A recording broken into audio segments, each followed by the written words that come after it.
שלום, שמי ניצנה בן נרסין, אני היום מראיינת יעקב אבו בביתה של מזל פלדמן ממשפחת מזרחי ובנוכחותה.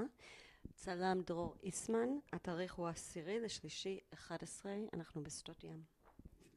אפשר לתת לנו את השם שלך, איפה נולדת? כן, אנחנו צריכים להתחיל. איפה נולדת והשנה שנולדת.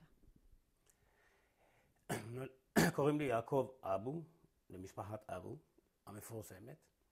נולדתי בעיר העתיקה, בירושלים.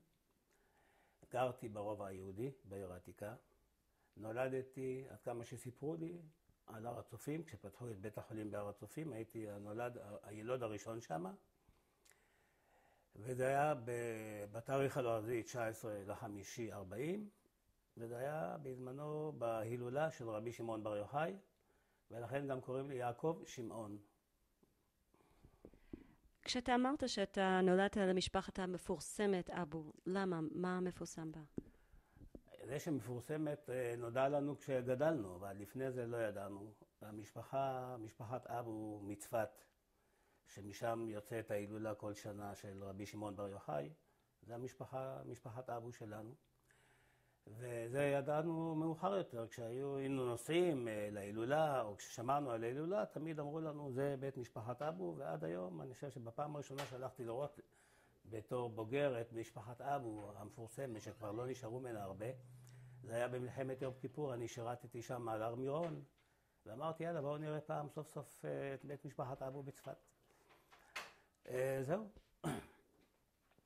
נולדתי ברובע היהודי, גרתי ברחוב היהודים, גרנו, ויצאתי מירושלים עם הכניעה ב-48, הייתי בן 8, נכון? ב-48, אני נולדתי ב-40. עד גיל 8 גדלתי בירושלים, למשפחה שהיינו אז, כולנו בסוף היינו 8 אחים. וזהו, זה הילדות, ההתחלה. מאיפה המשפחה שלך הגיעה לעיר עתיקה, ואיך הם הגיעה לעיר עתיקה? שמה? מאיפה המשפחה שלך הגיעה לעיר עתיקה? האמא באה מעיראק, האבא בא ממרוקו. הם היו, לפי הסיפורים שאנחנו יודעים, היו קטנים, היו בני 10-12, גם התחתנו מאוד צעירים. כל אחד בא מכיוון אחר, אני עד היום לא יודע. יש לי בן דוד, שהוא היום במבשרת ירושלים, הוא שם הגזבר של המבשרת. הוא יכול לספר, הוא גם כן נולד בעיר העתיקה, קוראים לו יוסי אביב. הוא עכשיו לא מזמן ראיינו אותו לעיתון של המקום, שלח לנו העתקים, ויש לו הרבה מה לספר גם כן. הוא זוכר טוב הרבה יותר אפילו בהיסטוריה, כי הוא גם בוגר מני באיזה. זהו, אז האמא, ככה שאנחנו יודעים, האמא באה מעיראק בתור ילדה, אבא בא ממרוקו, איך הם נפגשו. התחתנו, הוא בא בלי הורים, היא באה בלי הורים, אחר כך הורים יותר מאוחר עלו ארצה. וזהו, נפגשו, אנחנו בעצם מרוקו, עיראק. למה הם סיפרו לך למה הם הגיעו לארץ? עלו, אני לא יודע, לא סיפרו לנו, אולי כן סיפרו, לא, אני בתור ילד לא שמעתי למה, אני יודע שהם באו, ואני לא יודע אפילו איך הגיעו לארץ. לא באווירונים ולא בזה, בטח באו עם החמורים והגמלים כמו שבאו כולם. אבל באמת, האחים הגדולים שלי, או יוסי אביב הזה שמספר, הוא יודע ודאי הרבה יותר טוב איך הם הגיעו, ואני יודע, תמיד הם עברו דרך סוריה, דרך זה, ובאו לארץ. בדיוק ואיך הם עלו, ילדים בני 12, איך עזבו את המשפחות שלהם. לא הספקתי אף פעם לשמוע פרטים, אבל אני יודע שזה היה הסיפור. לאיזה קהילה אתה הרגשת שייך בעיר עתיקה? לאיזה קהילה? קהילת המוגרבים. זה ככה בירושלים. היו הרי המוגרבים, והיו התימנים, והיו הספרדים, ובעצם זה היה המוגרבים שבאו מהמערב. למה הרגשת שייכות למוגרבים דווקא? כן? למה הרגשת שייכות למוגרבים? מכיוון שהיית באמת בנישואי תערובת. איך הרגשתי עם זה? לא, למה הרגשת שייכות למוגרבים דווקא, ולא אולי לפרסים כמו אמא שלך? לעיראקים, סליחה, כמו אמא שלך. לא יודע להגיד. אתה הרגשת שהיה הבדלים בין העדות בתוך עיר העתיקה? הדבר היחידי שאני יודע, שאימא שלי, זאת אומרת, הבית היה מרוקאי. מי שהיה שם הדומיננטי זה היה מרוקאי, כי אמא גם לא ידעה לבשל בכלל. אני חושב שהיא למדה מאבא. זאת אומרת, הסגנון היה מרוקאי, האוכל היה מרוקאי, לא היה עיראקי. למרות שהאמא הייתה עיראקית והייתה מבשלת, אבל אני הבנתי שהיא יותר למדה מאבא או מהמשפחה של אבא הקרובים, כי היו לו פה אחים בארץ גם כן, הוא לא בא לבד. זהו, אז...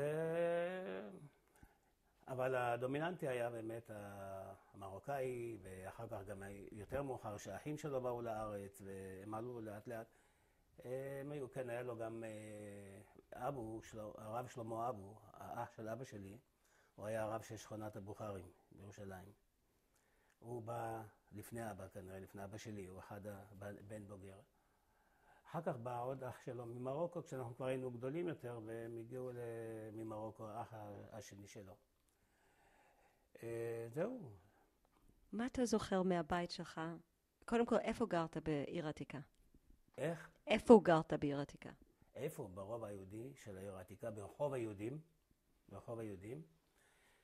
למדנו בבית הספר תת הספרדים, ותת הספרדים היה ליד החקורה, נכון? מזל? החקורה ספרדים, הייתה חקורה ספרדים וחקורה של אשכנזים, חקורה דרך. זהו, מה שאני זוכר מהילדות, אני זוכר את האווירה המיוחדת, ואנחנו תמיד סיפרנו על זה גם פה בקיבוץ, כשהיינו עושים ערב ירושלים, אז מה שאנחנו, ואנחנו היינו ירושלמים היחידים פה, יוסי ומזל ואני וזה, שהייתה אווירה באמת מיוחדת. היה יום שישי, הכנות לקראת השבת, השבת עצמה, האווירה הקדושה הזאת של שבת, יחסי השכנות עם הערבים. השכנים שלנו היו ערבים. אנחנו גרנו למטה והם גרו בקומה שנייה למעלה, והיו מערכת, כך שאמא שלי הייתה חולה או מה, אנחנו היינו מטופלים על ידי השכנה, הערבייה. ומה שבאמת, כשהתחילו המאורעות, מה שהכי פגע בנו, בי בתור ילד ובכל המשפחה, לפי דעתי, זה שדווקא השכנים שלך, שחיית איתם כל כך טוב, הם היו אלה שהתנפלו עליך הראשונים. זה דבר נורא מוזר, קשה היה להאמין. כי אם אבא שלי הלך ברחוב לעבודה, הוא עבד במאפייה באיזה מקום, עד כמה שאני זוכר, ותפסו אותו בדרך, שהתחילו רק הסיפורים, שהתחילו המאורעות, והתחיל המתח בין יהודים וערבים. אז הם הראשונים, השכנים הקרובים מסביב, אלה הראשונים שהתנפלו עליך. זה היה נורא לא מובן. בתור ילד קשה היה מאוד לקלוט את זה. אתה חי כמו משפחה, אוכל מהסיר שלהם, הם באים אליך, ובאמת, הייתה מין אווירה של... ופתאום כשהתחיל המתח, הם הראשונים שפגעו בך. היו לכם הזדמנויות לדבר על זה? היה לכם הזדמנויות לדבר על זה? כן. כן, בתור ילדים במשפחה, וזה, דיברנו על זה, זה מאוד, גם לאחים האחרים שלי, זה נראה מוזר, זה נראה, ומאז, אני לא רוצה להגיד פה בזה שאין אמונה כי אתה אמרת, באמת, אתה לא יכול להיות, זה מין יחסות עם כאלה, משפחתיים, ופתאום, בגלל שקרה, ככה זה מתחיל, מישהו בא מרחוק, שכנים שלך, הראשונים שהתחילו... ויכלת לדבר איתם, עם השכנים? לא, איתם אני דיברתי, לא איתם, עם אלה, אלא יותר מאוחר תמיד הייתי עם ערבים. גם פה בקיבוץ וגם עד עכשיו, חברים וזה. יוצא לי, כשאני יוצא לספר, אני מספר את הסיפור הזה, שנורא קשה לי להאמין בהם. זה עשה לי בעיה. ומה הם עונים לך? לא יודעים להגיד. כשאני מספר להם שהמין מצב כזה, שאתה גדלת עם ילדים של שכנים, עם זה, והראשונים שהתנפלו עליך, הראשונים שזה, היו דווקא השכנים שלך, חברים.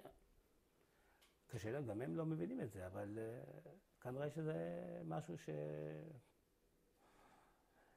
במנטליות, אני לא רוצה להגיד, לא רוצה להסיק מסקנות, כי אני לא רוצה להיות קיצוני, אבל זה השאיר לי משהו לכולנו במשפחה, וגם העלייה, כשיצאנו מהעיר העתיקה, אני לא יודעת, לא לשאלות שלך, אבל כשיצאנו, אז התמונה שזכורה לי, שקודם כל לקחו את כל היהודים, הוציאו אותם אחרי כל זה, הכניעה, יצאו לרחבה, לחקורה, ושם כולנו התכנסנו, כל המשפחות וכל הזה, ושם עמדו שם ועשו מיון. לקחו את אבא שלי, לקחו לשבי לרבת עמון, ועוד את כל הגברים שם לקחו, וילדים גדולים קצת שהיו. אני יודע שאנחנו נשארנו עם האחות הגדולה שלי, אמא שלי הייתה בכלל חולה עם דלקת פרקים, וזה לא בכל זאת היא תפקדה, אבל האחות הגדולה היא בעצם היא הייתה גם לוחמת בעיר העתיקה, ואחרי זה בכניעה יצאנו יחד, אבל גם כן מהבית עד לשער ציון. הלכנו כל הדרך כשמשני הצדדים, זה בטח גם מזל סיפרה, עומדים הליגיונרים.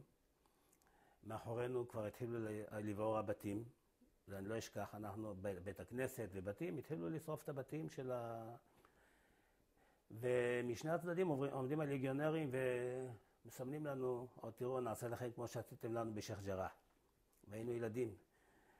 ואתה רואה יצאנו בלי שום דבר, יצאנו בלי ציוד, בלי שום דבר. ואנחנו הולכים בכל הדרך הזו, מרחוב היהודים עד למעלה להר ציון, אחר כך לקחו אותנו לדור מציון, שם נשארנו לילה, ולמחרת הורידו אותנו לזה.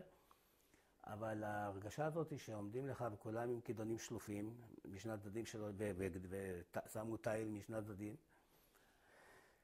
עד שהגענו לשער, ואת כל הדרך אתה מסתכל אחורה, רואה הבתים עולים באש, מקדימה אתה רואה את הליגיונרים והטנקים שלהם מסביב, השומרים שלא תברח לאיזשהו מקום. ואבא שלך כבר בכלל לא איתך, אבא שלך בשבי. הייתה הרגשה נוראה. ומזל גם מספרת שם, שבטח סיפרה לכם, אם סיפרה על זה שמישהו שם העביר אותה את הגדר, אני רוצה לחזור, תודה. אני רוצה לחזור לחוויה שלך בזמן שחיית בעיר העתיקה. תתאר לי באמת את הבית שלך, כי בדרך שלך תתאר לי את הבית שלך ברחוב היהודים, ואיך המשפחה שלך חיה שם.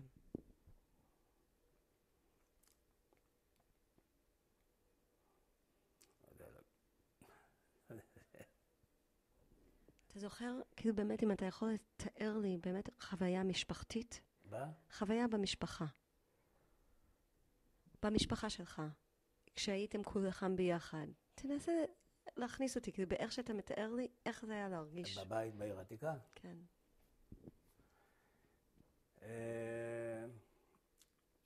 תראי, זאת אומרת, האבא היה בעבודה, ואני עד כמה שאני זוכר עבד במאפייה או משהו.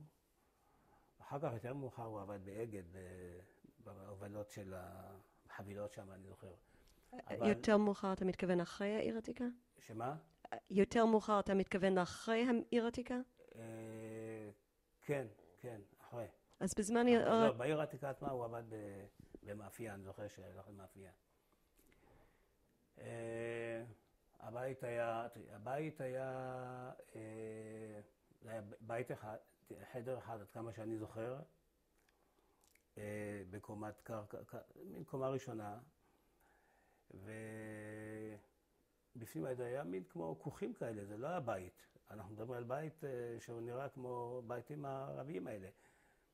וגרנו שם 10 נפשות באולי 2 חדרים, ואיזה מטבח קטן באיזשהו שנראה כמו כוך, כמה שאני זוכר. אבל הייתה אווירה חמה.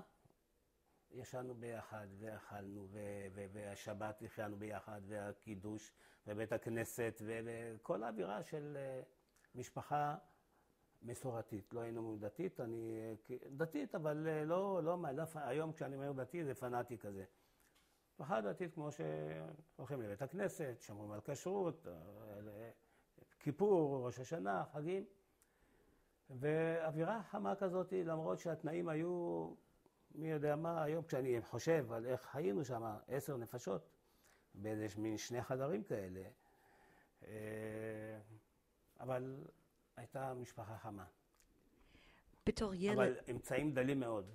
אף פעם לא היינו במצב מי יודע מה, תמיד המצב היה קשה, מה בסך הכל אבא שלי הביא, הוא היחידי שעבד ופרנס 10 נפשות, וכמה אפשר לקבל שם במאפייה הזאת. אבל אף פעם לא הרגשת מחסור, תמיד אוכל לא היה חסר, ואני לא יודע באמת איך הם עשו את זה. תמיד אכלנו, וידענו שהמצב לא, לוקסוס לא יכול היה להיות, גם אז לא היה מצב שיכול להיות, לא איזה לוקסוס היה יכול להיות. אני זוכר שהיה רדיו אחד בכל העיר העתיקה, אצל מישהו מהשכן שלנו, ואני גם זוכר שפרצה המלחמה וזה, שם, דרך הרדיו שלו, החבר'ה בסביבה ידעו שמשהו קרה, כי אחרת לא הייתה תקשורת אחרת, לא ידעו בכלל מה מתרחש. מה, כשאתה אומר שתמיד אכלתם, מה אכלתם? אתה אומר, אתה תמיד אכלתם, מה אכלתם?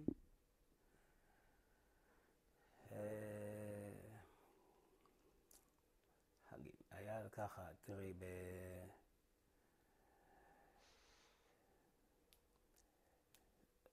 היה מבחינת לאכול, אז אני זוכר שהיינו הולכים לשוק, גם כן, זו הייתה מין חוויה לצאת לשוק של העיר העתיקה. אז האבא היה מביא את העוף או מה שבשר, את הדברים האלה, פירות וירקות, תמיד הביאו, כן? ואנחנו, אני זוכר שיום חמישי, למשל בערב, הייתה מין אווירה שכולנו היינו סביב הכנת השבת. זה קלף תפוחי אדמה, וזה הכין את השעועית, וזה הכין זה, אני לא יודע, הייתה מין אווירה של הכנה של השבת. ולהגיד ככה, אני אומר, אני לא זוכר בתור ילד להסתובב חופשי בשוק, ללכת לקנות, אני לא זוכר דבר כזה בכלל. מה זה אומר? כשהיית הולך חופשי או לא? שמה לא, זאת אומרת, זה לא היה, אולי רק אני זוכר את זה ככה, אבל לא היה מצב של יכולת לצאת, הלכת, גם לא היה לך ממה נגיד, היית מקבל אולי דמי פורים או דמי חנוכה, היית יכול... זה כשאתה רואה את היום, זה לא, ככה אני מרגיש בכל אופן, לא היה דבר שיכולת לקבל, קיבלת מתנה, קיבלת דמי פורים או דמי חנוכה, אבל לא עשית עם זה משהו, איזה מין, הלכת לבלות. גם לא היה איפה לבלות, אני לא זוכר אפילו איפה בילינו. היה או בית הספר בבוקר, תת הספרדי, ואחרי הצהריים היינו הולכים לפורת יוסף, עוד יותר. אחרי הצהריים היה שם ישיבת פורת יוסף, שם היינו, זה לא מועדון, אבל היו לומדים, היה תמיד מין תעסוקה למי שרצה, זה לא... ומה עשית שם? והיו מועדונים, אבל אני לא זוכר אפילו שהיו מועדונים, אולי מזל, אלה זוכרים. אני בתור ילד, לדברים האלה לא זוכר. לא זוכר שהיה. אבל בפורת יוסף בצהריים, מה עשית שם? שמה? פורת יוסף בצהריים, מה עשית שם? פורת יוסף זה היה בית מדרש כזה, וגם בית כנסת. ושם הלכו ללמוד אחרי הצהריים, לא לימודים רגילים, הם לומדים שם דברים מיוחדים, אני זוכר, למדנו שם תלמוד, דברים כאלה שלא למדו במסגרת בית הספר של הבוקר. והיה גם מין, זה כאילו מועדון כזה, גם קיבלת שם שתייה, ויחד עם זה למדת, העשרת את עצמך בדברים שקשורים כמובן לתורה. אחר כך בית כנסת פורת יוסף גם היה בירושלים, כשחזרנו בעבר לחומות, אז הקימו בית כנסת פורת יוסף בשכונת קטמון. היה גם פורת יוסף באזור הקריות שם. אבל זה היה באמת משהו של אחרי, לא כולם, שוב אני אומר, אני מתאר לי שיש כאלה שהלכו למועדון, לא יודע אם היה מועדון, אני לא זוכר אווירה של מועדונים או דברים כאלה. אני אפילו לא זוכר מה האחים שלי הגדולים כן עשו. היה... אבל אתה בפורת יוסף, זה היה דבר שאתה זוכר ששימח אותך, נהנית שם? כן, כן. אני בחופן שם למדתי הרבה. מה למדת? למדתי, תראי, מה שבבית הספר, שם יותר העשירו אותך אני אומר לך, תלמוד, משנה. בבית הספר למדת תנ"ך, אבל יותר פירושים ודרשות של... התפתח אצלך יותר הדבר הזה של להבין יותר ממה שבית ספר רגיל יכול ללמד אותך בשעות הלימודים הרגילות. מין העשרה כזאת, ככה זה נראה לי, לא יודע אם זאת הייתה המטרה שלהם, המטרה שלהם הייתה לעשות תלמידי חכמים. אני הייתי צריך להיות בכלל חכם יעקב אבו. גם אחרי שיצאתי מהחומות, אז הייתי שייך לפורת יוסף, וכשבאתי לקיבוץ בכלל היה סיפור, לא הסכימו שאני אבוא, באו לקחת אותי בחזרה, הם בנו עליי הרבה דברים.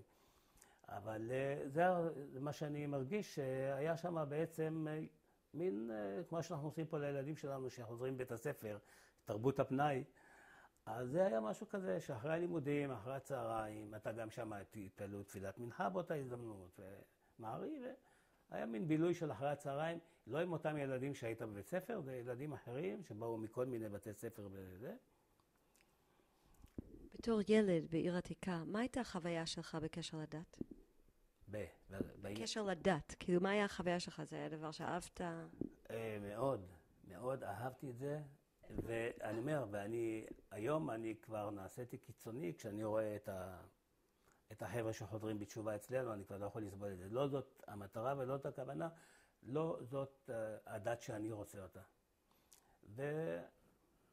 ולבסדר, בלי הפאות, בלי הדברים, בלי הציציות בחוץ, כולנו גדלנו, כל מי שתשמעים הירושלמים, אף אחד מאיתנו לא הלך עם פאות ולא עם ציציות בחוץ, והיינו דתיים.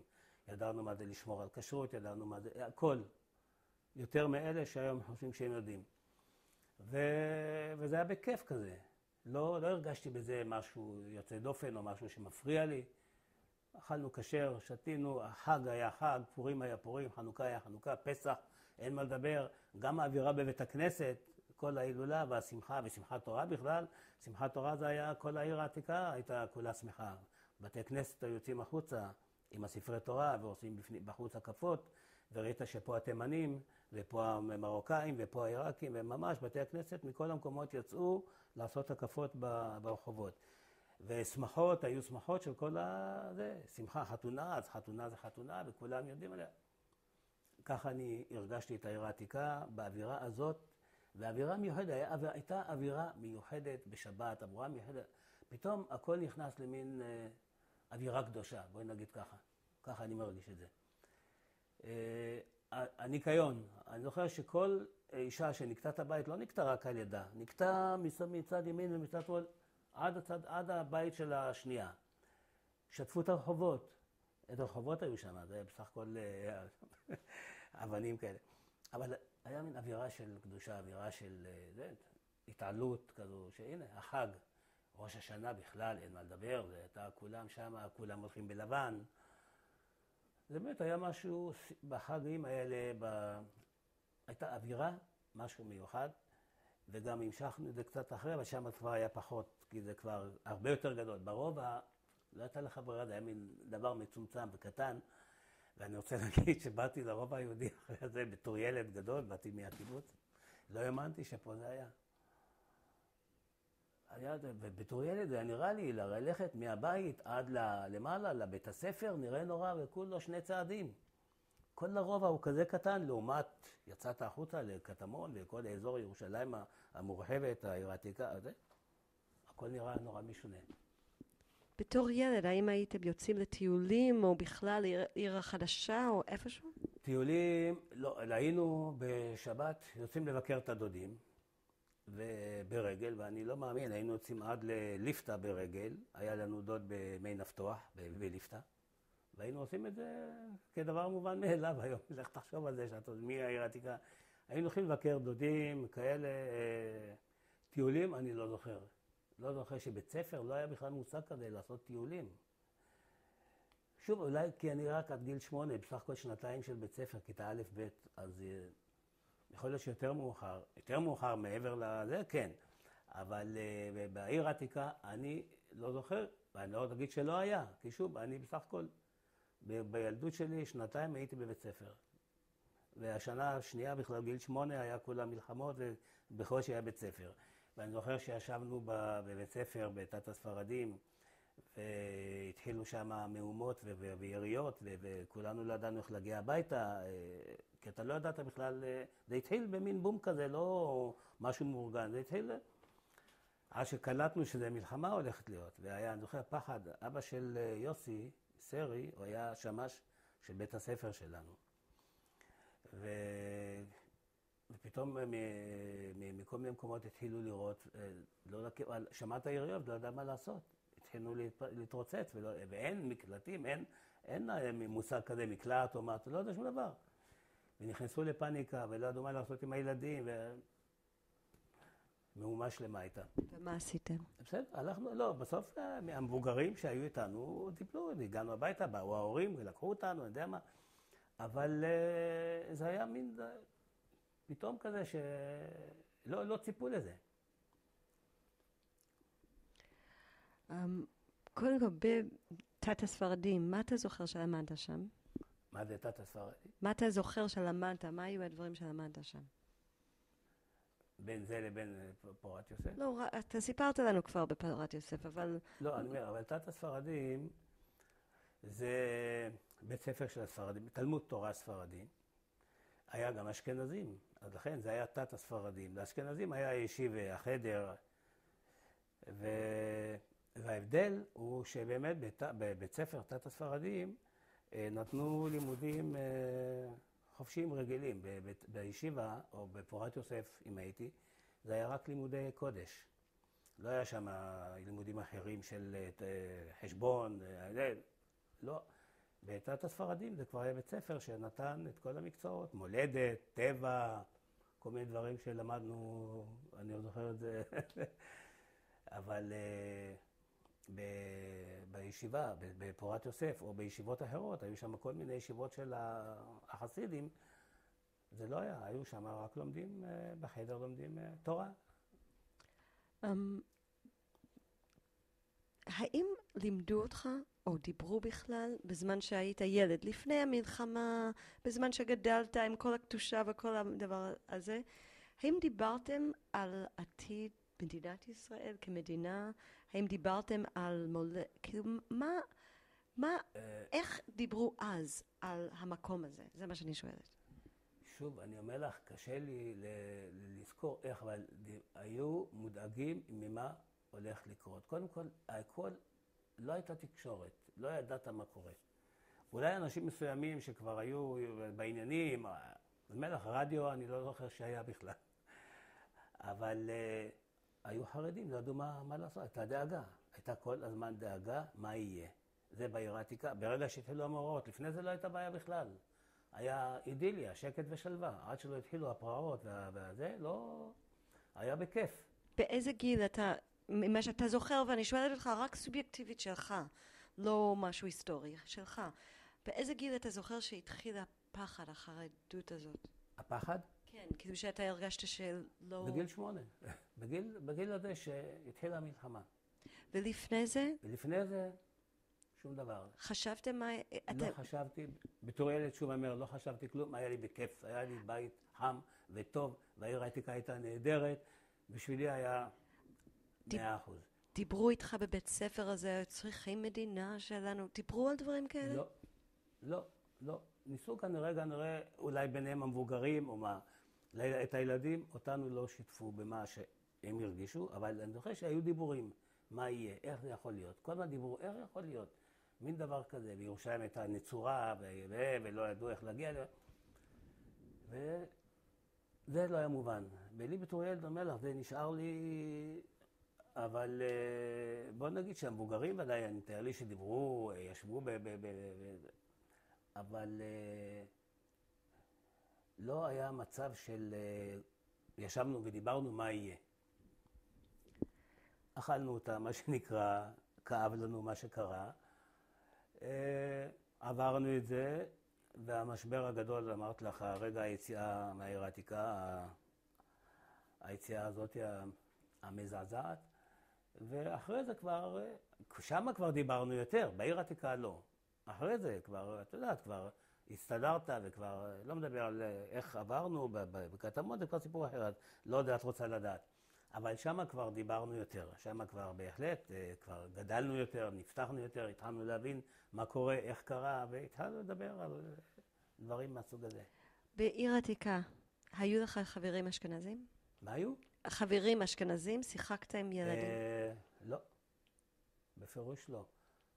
שוב, אני לא יודע, לא מפני שזה היה נתק או מה, לא היה לנו איתם, תראי, יכול להיות שוב, כשאתה גדל בגיל אחר אולי כן, אבל כמה אני הספקתי לצאת לרחובות או להיות בבית ספר לראות מישהו? לא. אבל היה באמת מין, יכול להיות שאשכנזים פה וספרדים פה, אין מה לעשות. כי גם לא היה, כמו שהיום אני אומר לך, שהיום מעצבן אותי לראות את החבר'ה האלה, אז גם אז זה היה, זה לא התאים לי. אבל לא בגלל לא זוכר אפילו אם היה, היו לנו שכנים אשכנזים, אני נזכר, בקומה למעלה, נחמדים מאוד, אבל חוץ מזה ששכנים לא היה מגע, עם הערבים היה לנו יותר קשר מאשר עם השכנים האשכנזים, שהם בעצמם לא היו כאלה שנותנים את עצמם. הם הרגישו נחמד, יפה, מה שלומכם, שאלו, התעניינו, אבל לא יותר מזה. זה מה שאני זוכר. אתה זוכר משחקים ששיחקת עם חברים שלך? בטח, מבואים.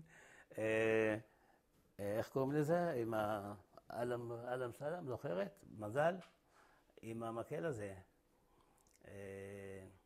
תספר לי איך משחקים את זה, אני לא יודעת. איך שיחקנו? אותו משחק שאתה לא זוכר את השם, איך שיחקתם את זה? לא זוכר איך קראו, היה לנו מקל כזה, ומוט מין מייתד כזו קטנה, והיינו מקפיצים איך קראו לזה? אלם סלם, אני זוכר, מדברים על זה ככה. זה היה משחק אחד שהכי הרבה שיחקו איתו. כדורגל שיחקנו, אבל לא היה לנו כדור, אז תמיד עשינו מסמרטוטים, מכל מיני זה, עשינו כדור, ואיתו שיחקנו. איך עשיתם? לקחנו חולצה או משהו, מילינו אותה בכל מיני בגדים, עשינו ממנה כאילו כדור, ובעטנו, זה היה המשחק. מה עוד היה לנו שם? קלאס, רצפה, 5 אבנים, זה אני זוכר, כולנו שיחקנו ב5 אבנים, ובקלאס, גם זה יותר הבנות שיחקו מאשר הבנים, אבל 5 אבנים אני זוכר שכולנו שיחקנו. זה היה תמיד, איפה שישבת, מקום, פנוי, יאללה, 5 אבנים. זה מה שאני זוכר, משחקי הילדות. אתה זוכר באיזה בית כנסת אתם התפללתם? זו השאלה האחרונה. אתה זוכר באיזה בית כנסת אנחנו... באיזה בית כנסת התפללתם? בוודאי, בית כנסת בחנן בן זכאי. תתאר לי אותו, מה היה שם? אוי, זה היה בית כנסת לא נורמלי. זה היה די קרוב לבית. בית כנסת של הספרדים, כמובן. נוסח יהודי ספרד. אנחנו פה קוראים לזה נוסח יהודי ירושלים. אנחנו פה מתפללים, אז נוסח הספרדים. ושם באמת הייתה חוויה לבוא. אז שוב, אם אני מדבר על יום שישי ושבת, היו קמים בבוקר לעשות את הבקשות. ב4 בבוקר הולכים לבית הכנסת ועושים בקשות, ומגישים לך תה ועוגה וזה. אחר כך מתחילה התפילה, מי שהיה רוצה. אחר כך התפילה עצמה הייתה משהו והחזנים עם הקול שלהם היה משהו שאי אפשר לעמוד בפני זה. ונשים, קודם כל, כולם היו הולכים לבית הכנסת. אין דבר כזה שנשארים בבית. עד כמה שאני זוכר, בית כנסת היה מפוצץ, והיה בית כנסת גדול, יוחנן בן זכאי. אנשים בעזרת הנשים, הגברים בזה, והילדים הם מסתובבים, ואני ישבתי תמיד על יד אבא, והראה לי את הספר, ואחר כך בחגים, בכלל אין מה לדבר, סיסו ושמחו. תקופת הסליחות, אין דבר כזה, כל לילה קמנו לסליחות, ב4 בבוקר, זה היה, והייתה תחרות מי נשאר יותר ומי קם יותר, כן. והיינו מקבלים פרס על זה, לא סתם. פרס ממי? כן, ההורים היו לעודד אותנו. פרס, צ'ופר פה, צ'ופר שם, הנה, היית וזה. ובבית הכנסת, לשיר עם כולם, היית לוקח סולו. הרי זה בנוי על פסוקים, וכל אחד אומר מה, ואם אתה כבר מכיר, אז יאללה, בכבוד, תעשה אתה, תשיר אתה. היה משהו לא רגיל, הסליחות, ולא סתם היינו הולכים לעיר, היו, אני זוכר את זה שהיה הולך, דופקים על הדלת, הלו, אבו, קום, סליחות, בוקר טוב. הולכים מבית לבית, מעירים אותם, עם הפנסים, היינו עושים פנס מקופסת שימורים, עושים בחורים, ועושים לה חוט תיל כזה שמחזיקים אותו, מכניסים בפנים נר והולכים עם זה ברחוב. אני לא יודע אם את מכירה את זה, אבל זה היה הפנס, איתו היינו הולכים בלילה, עם הילדים היינו הולכים ביחד. אחר כך היינו הולכים, אחרי שנגמרת התפילה, הולכים למקווה. זו גם כן הייתה חוויה מיוחדת. לפני התפילה, אחרי הסליחות, בין הסליחות, קודם כל בסליחות עצמם אתה מקבל שם, כל הזמן יש כיבודים, תענוג להיות בבית הכנסת. קפה ותה ועוגיות וכל אחד מביא, אני לא יודע שם איך זה היה מאורגן. אחר כך הולכים לטבול במקווה, זה הייתה, מי היה לו? בכלל לא היה לנו אמבטיה הרי בבית, מה היינו מתקלחים את יודעת איך הם מתקלחים? בתוך הפיילה, ומרתיחים מים. ועם הכלי לוקחים ושופכים עליך, אם הייתה מקלחת אותך, מועל את המים שלא יהיה חם מדי, כל הרב מסבן בתוך פיילה, שופכים את הפיילה אחר כך החוצה, ואחר כך הבן השני בא, ואחד אחרי השני מתקלחים בפיילה הזאת. ובמקווה כולם היו ביחד? שמה? במקווה כולם היו נכנסים ביחד? איך נכנסו במקווה? איך נכנסו לתוך המקווה? זה היה בן אדם? לא, זה... כן, נכנסו, זאת אומרת, נכנסו חופשי, זה לא הייתה בעיה, לא... אבל לא, היה מין יראת כבוד בבית הכנסת שלא הייתה בעיה של יעשו שם בלגן. כי כל מי שבא, או גם בא עם ההורים, עם האבא או עם מישהו, יושבים ביחד. אם את רואה את זה עד היום, אני רואה את זה עכשיו, זה מזכיר לי, לתקופת הסליחות מראים בתי כנסת בירושלים, או מה, מזכיר לי בדיוק. יושבים ביחד, מכינים, שרים את זה.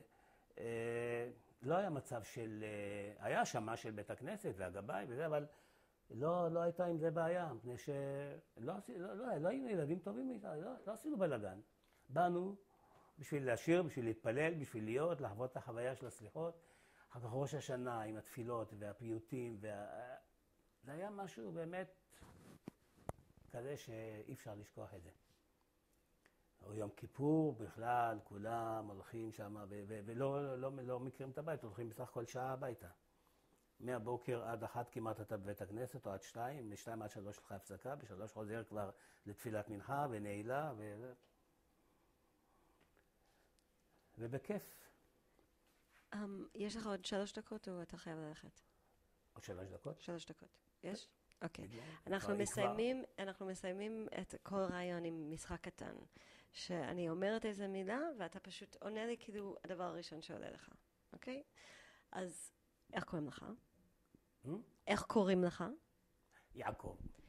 מה המקום שהכי אהבת בעיר העתיקה? המקום שהכי אהבתי בעיר העתיקה? אולי בית הכנסת, הייתי אומר. מה המקום שהיית רוצה לחזור, אם היה לך היום אפשרות לחזור לדקה, לאיזשהו מקום בעיר העתיקה בילדות שלך, איפה היית הולך? בעיר העתיקה? כן. לבית. ריח של עיר עתיקה. מה? מה הריח של עיר עתיקה? הריח? הריח של שבת, הריח של החמין, הריח של המאכלים. זה הבית סגור שלא היה, הריח לא היה יוצא, הכל נשאר בפנים. כל בישול, כל תבשיל, זה היה...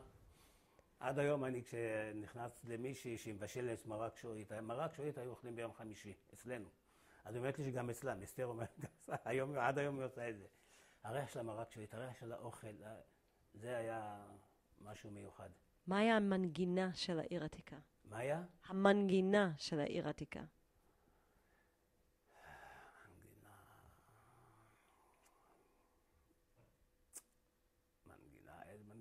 המון דברים היה, אבל היה בר יוחאי. בר יוחאי, היו שרים את זה בליל שבת או בזה, אבל השיר של בר יוחאי, שבת אשריך, וזה כולם שרים, זה לא אבא שר או מה. כולנו, היה שם פיוטים שלמים, מזמורים, עד שאתה מגיע לאוכל, יש קבלת שבת שלמה, אבל זה, ואת שמעת את זה מכל בית. מכל בית שמעת בליל שבת את הפזמונים לפני הארוחה. ובר יוחאי זה משהו ששרים אותו גם זה, אבל בר יוחאי זה גם מתאים לי, כי אני נולדתי בל"ג בעומר. אבל זה שיר שהרבה שמענו אותו ושרנו אותו, וזה... מה המקום הכי קר בעיר העתיקה? שמה? הכי קר בעיר העתיקה, המקום הכי קר. הכי? קר. קר? קר.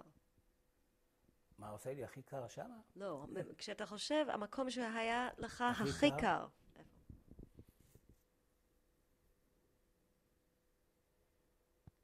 יכול להגיד דבר כזה. מה המקום שאתה... לא, באמת. חם, בית חם, משפחה חמה. איפה שלא היית, זה היה, כמו שאני אפילו מספר לך, לא היה מקום שיכולת להרגיש, לא יודע, חם, רק חם. מדהים בשביל ירושלים. ומה המקום שאהבת לשחק בו? איזה מקום אהבת לשחק בו בעיר העתיקה? כשהייתי לשחק, בחקורה ספרדים. שם זה היה המקום, כי שם היית נפגש עם כל אלה. בואי נגיד ככה, המקום שנפגשת מחוץ, כנראה כאילו בית כנסת ותורה ולימודים וזה, המקום שעשית בו חיים, זה היה בחקורה. שם הילדים, הפקרות, חופשי, שם יכולת לבעוט, לרוץ, זה המקום הכי טוב שהיה להתפרק. כי בכל מקום היית מסגרת בתת הספרדים, מסגרת באורת יוסף, מסגרת בבית, שמה זה היה המקום. תתאר לי את הבית כנסת יוחנן בן זכאי. תתאר לי איך היה נראה הבית כנסת מבפנים יוחנן בן זכאי. בית כנסת? כן. תתאר לי איך היה נראה בפנים. איך היה נראה בפנים? ככה, הייתה כניסה מצד אחד שמשם היינו באים קרובה לבית שלי, היינו נכנסים אליה במדרגות למטה, ואתה נכנס לבית כנסת ענק, אולי בממדים של הילד, לא יודע, אולי הוא כבר לא כל כך ענק, שבצדדים יש ספסלים, באמצע כיסאות או מושבים גם כן, זה מין בנוי משני הצדדים כיסאות, מאחורה ומקדימה יש מושבים יפים כאלה, לא סתם, מושבים מכובדים שאפשר לשבת שם שעות ולהתפלל. ויש את הסטנדים האלה, את הדלפקים האלה, לשים את ספר התפילה ואת הזה. בחזית ישנו ארון הקודש. קודם כל יש הבמה של החזן, משהו גדול ענק, ששם מביאים את הספרי תורה ושם עולים לתורה, ומנגד יש גם את ההיכל, והיכל ענק. היה, לא יודע, זה מין, אולי בגלל שהייתי, אבל לא, זה באמת גדול. ארון ספרי התורה היה ענק, כי באמת היו שם הרבה ספרי תורה, כי בשמחת תורה היו מוצאים 20 ספרים. היו רוקדים כל הספרים, כי זה היה חג שכולם רוקדים. לילדים נתנו ולמי שהיה לו בר מצווה, ומי שהתחתן, ומי שחתן תורה, ומי שחתן זה. אז באמת היה גדול, ועם פרוכת ענקית, ומלא כבוד. אתה עומד שם לפני ההיכל הזה, והוא פתוח, והחזן עם הכל, אתה לא מדבר על הימים, על יום כיפור, עם החזן בוכה וכולם בוכים איתו, וזה משהו שהיה מיוחד, באמת. אני עד היום, בימי כיפור פה, אני מרגיש, ויוסי סרי, מרגיש את אותו דבר. זה אי אפשר יום כיפור בלי להוריד דמעות מהעיניים, כי זה מה שעושה לך. למעלה, מאחורינו עזרת אנשים, למעלה. בחזית, אני אומר, יושבים פה מתפללים, ובחזית מתפללים ילדים מלא, ולוסטרות, מה זה? האלים כאלה ענקים, אני אפילו לא יצא לי פעם לשאול, אבל זה היה כזה מלא, את יודעת, מנורות כאלה. בית כנסת מלא, מכל הכיוונים, מנורות, ואווירת קדושה כזו, משהו שבאמת, אי אפשר לא להתרגש כשאתה רואה את זה. ואיפה אתה ישבת? איפה אני ישבתי? המקום שלנו היה בצד הזה של הבית כנסת, זה למדנו כאן, קרוב, והתיבה של הבמה של זה הייתה, של החזן הייתה פה, קרוב לבמה של החזן, היה לנו מקומות של משפחת אבו, לא היה כתוב שמות, אבל כל אחד ידע שזה המקום שלו. אבא שלי, אני, האחים הגדולים שלי, זאת אומרת, היה לה פה מקום, ואם לא היה מספיק מקום, אז חלק מאיתנו היה מצטרף לשורות האלה. תלוי כמה באו לבית הכנסת, לא כל הילדים תמיד באו. זה מה שאני זוכר, וישבנו באמת ככה, וההיכל היה ממול. תודה רבה, יעקב. ואני מאחלת לך פגישה נעימה. תודה לכם. בהצלחה.